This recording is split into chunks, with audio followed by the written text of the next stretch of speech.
Today discuss about depend on yarn strength. তো আজকে আমি আলোচনা করতে যাচ্ছি yarn strength কি কি বিষয়ের উপরে ডিপেন্ড করে। অর্থাৎ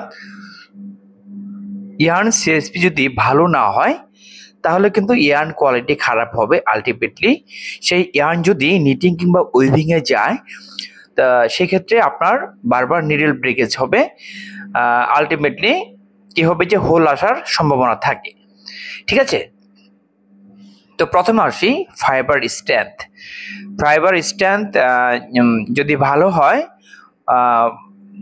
তাহলে কিন্তু আপনার ইয়ার্ন সিএসপি ভালো হবে। ফাইবার স্ট্রেংথকে সাধারণত গ্রাম পার টেক্স দ্বারা, এটা হচ্ছে একক, প্রকাশ করা হয়।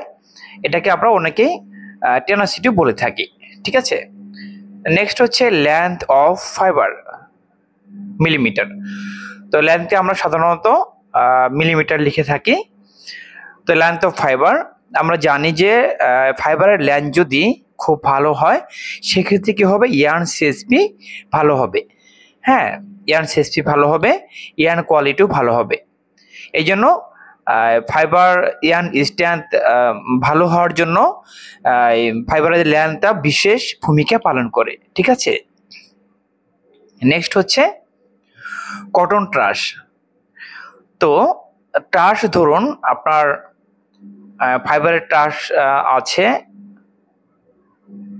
2.5 থেকে 3.5 সাপোজ এক্সাম্পল। তো সেই ক্ষেত্রে ট্রাস কিন্তু আপনার যদি ফাইবারের ট্রাস থাকে সেক্ষেত্রে কিন্তু আপনার রিং পর্যন্ত, তখন আপনার বিভিন্ন যে প্রসেস আছে, বিভিন্ন যে সেকশন আছে, মেশিন আছে, সেগুলো কিন্তু আপনার ট্রাস থেকেই যায়, পুরোপুরি কিন্তু সেই ট্রাস রিমুভ হয় না। তো সুতার মধ্যে কিন্তু ট্রাস আপনার থেকেই যায় যদি আপনার ট্রাসের পরিমাণটা বেশি থাকে।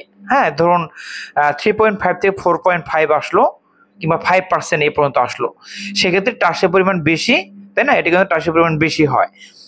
তো এই বেশি হওয়ার কারণে আপনার ইয়ার্ন সিএসপির উপরে এটা ইফেক্ট পড়বে। তো তখন ইয়ার্নের যে স্ট্যান্ডটা সেটা আপনার কমে যাবে। হ্যাঁ, জোরটা কমে যাবে, ইয়ার্নের স্ট্যান্ড থাকবে না। তো আলটিমেটলি ইয়ার্ন সিএসপিও কম হবে। এই জন্য কটন ট্রাস্ট এটাও একটা বড় একটা ভূমিকা পালন করে ইয়ার্ন স্ট্যান্ড বাড়ানোর জন্য। ঠিক আছে, এটার উপর ডিপেন্ড করে। নেক্সট হচ্ছে ইয়ার্ন টুইস্ট। ইয়ার্ন টুইস্টের উপরে অনেকাংশে ইয়ার্ন স্ট্রেংথ ডিপেন্ড করে। নেক্সট হচ্ছে পিরিয়ডিক ফল্ট। তো পিরিয়ডিক ফল্টটা আমরা জানি যে ধরুন এটা একটা সুতা, তো নির্দিষ্ট দৈর্ঘ্য বরাবর কোথাও এই থিক প্লেস, কোথাও হচ্ছে আপনার এই থিন প্লেস। ঠিক আছে, বিষয়টা এরকম হবে যে ধরুন এটা একটা সুতা, হ্যাঁ সুতা, তো নির্দিষ্ট দৈর্ঘ্য বরাবর কোথাও হচ্ছে আপনার এই মোটা, কোথাও হচ্ছে আপনার এই যে চিকন। ঠিক আছে, কোথাও আবার মোটা, কোথাও আবার চিকন, মানে থিক প্লেস থিন প্লেস।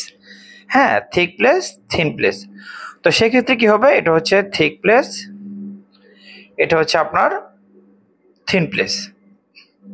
তো সেই ক্ষেত্রে এই যে বারবার যে আপনার থিক প্লেস থিন প্লেস হচ্ছে, এই কারণে কি হবে, এই কারণে আপনার সুতার যে স্ট্যান্ড জোরটা সেটা কমে যাবে, আলটিমেটলি ইয়ার্ন সিএসপিও ডাউন হবে। তো এটা সাধারণত হয় যে ড্রয়িং মেশিনে যদি আপনার স্লাইভারটা থিক থিন আসে, মোটা পাতলা আসে, লং থিক আসতে পারে। তো এই কারণে আপনার পরবর্তীতে পিরিয়ডিক ফল্ট চলে আসে। তো অতিরিক্ত পিরিয়ডিক ফল্ট হলে যেটা হয় যে সিএসপি ডাউন করবে।